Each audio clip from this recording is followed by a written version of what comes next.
We're going to finish up Chapter 5 today, looking at angle-side relationships and triangle inequality theorem. Okay, the angle-side relationship tells us how we can compare lengths of sides and angles by looking at sides and angles opposite of those we are referring to. Okay, if you look at the picture, we have triangle XYZ. We know that side YZ is 7 and side XY is 9. Now, I can use those two side lengths to compare the angle measures for angles X and angle Z. Notice angle X is across from side YZ, which has a length of 7. Angle Z is directly across from segment XY, which has a length of 9. Because 7 is smaller than 9, then the angle opposite, angle X, is also going to be smaller than angle Z because 7 is less than 9. So the angle opposite the shorter side is smaller than the angle opposite the longer side.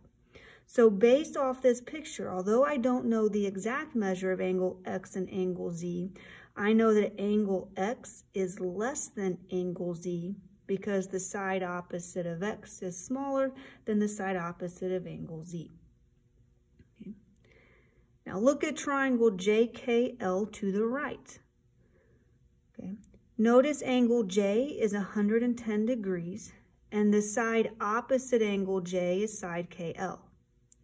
Angle K is 45 degrees and the side opposite angle K is side JL. Okay, since 110 is bigger than 45, then side KL is also going to be bigger than the side opposite angle K, JL. So what I know is that the length of JL is going to be less than the length of KL. So the side opposite the smaller angle is shorter than the side opposite the larger angle. Okay. Next, we have the triangle inequality theorem. Okay, and this just states that given 3 sides of a triangle, okay, a triangle can actually be formed if the sum of the lengths of any 2 sides is greater than the length of the third side. So here I drew triangle PQR. This triangle has 3 sides, side PQ, side QR, and side PR. Given any 3 lengths, those measurements can form a triangle as long as the sum of any 2 sides is bigger than the third side. Well, there's 3 variations of this. So I can take side PQ plus side QR has to be greater than side PR. Side PQ plus side PR has to be greater than side QR. And side QR plus side PR has to be greater than side PQ. If all 3 of those inequalities hold true, then a triangle can be formed given 3 specific side lengths. Finally, we have the hinge theorem. The hinge theorem is a direct result of the angle-side relationship. The hinge theorem states if 2 sides of one triangle are congruent to 2 sides of another triangle, and the included angle of the first is larger than the included angle of the second triangle, then the third side of the first triangle is longer than the third side of the second triangle. Okay. Now, look at triangle ABC and triangle FGH. Notice 2 sides in the first triangle is congruent to 2 sides in the second triangle, which means they have the exact same measurements.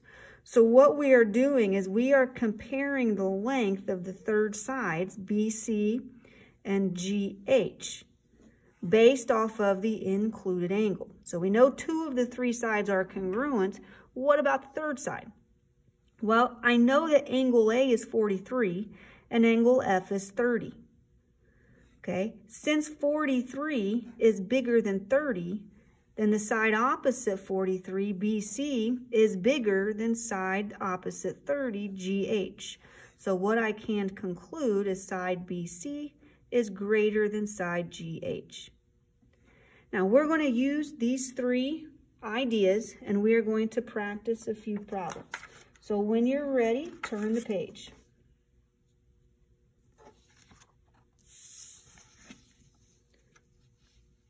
Okay, problem number 1. It says list the angles and sides of each triangle in order from smallest to largest. Okay, we are going to use the angle-side relationship to answer this question.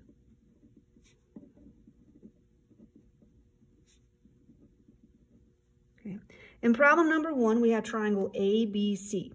First, I'm going to list these sides from smallest to largest. That's pretty easy to do, given that I know the 3 side lengths. So the smallest side length is 1.7. So BC, segment BC, is the smallest side. AB is 2.8. And then the largest side is side AC at 3.1. Okay. Next, we're going to order the angles from smallest to largest. Okay. Now, we don't have any angle measurements, so we are going to use our side lengths to help us determine the angle measurements. So the side opposite angle A is side BC. The side opposite angle B is 3.1. And the side opposite angle C is 2.8. Now, the smallest angle is across from the shortest side.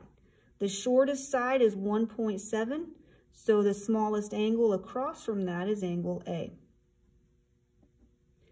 Okay. Next, side AB. The angle across from side AB is angle C. And finally, the longest side is AC at 3.1. The angle across is going to be the largest angle, angle B.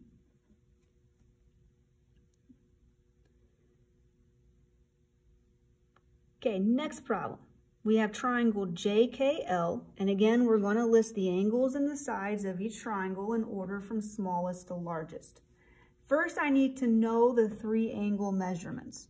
So I'm going to add up 46 and 87. If I add those together, I get 133, and I'm going to subtract 133 from 180. So the measure of angle K is going to be 47 degrees. Okay. Now I'm going to start with the angles because I'm given that information. So from smallest to largest, I have angle J is the smallest at 46 degrees.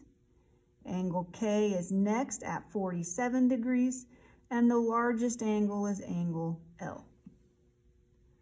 Next, I'm going to list the sides from smallest to largest. Okay, so again, I'm going to look at the angle opposite to determine the measures of the sides. So the side opposite angle J is side KL.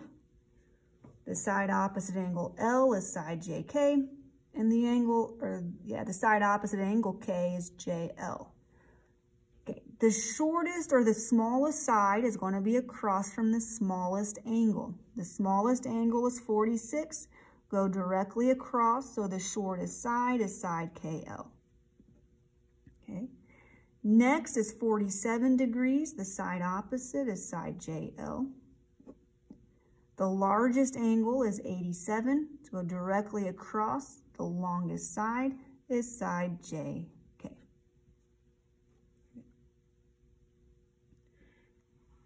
Okay, example 2. Is it possible to form a triangle with the given side lengths? Explain your reasoning. Okay, problem number 7. I have side lengths 3, 4, and 6. Okay, in order to determine if these 3 sides can form a triangle, we're going to use the triangle inequality theorem.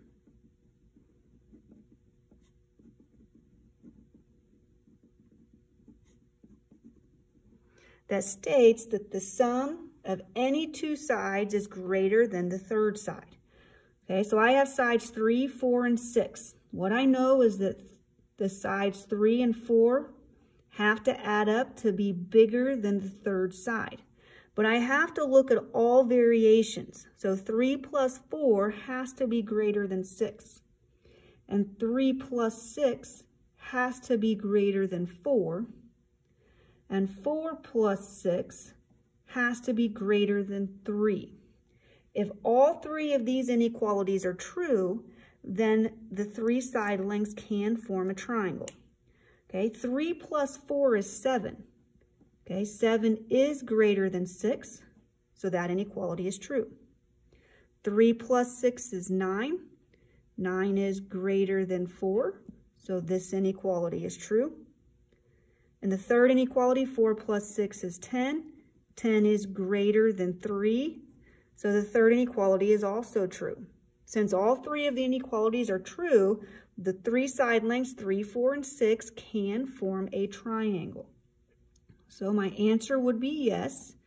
And to explain my reasoning, the sum of any two sides is larger than the third side.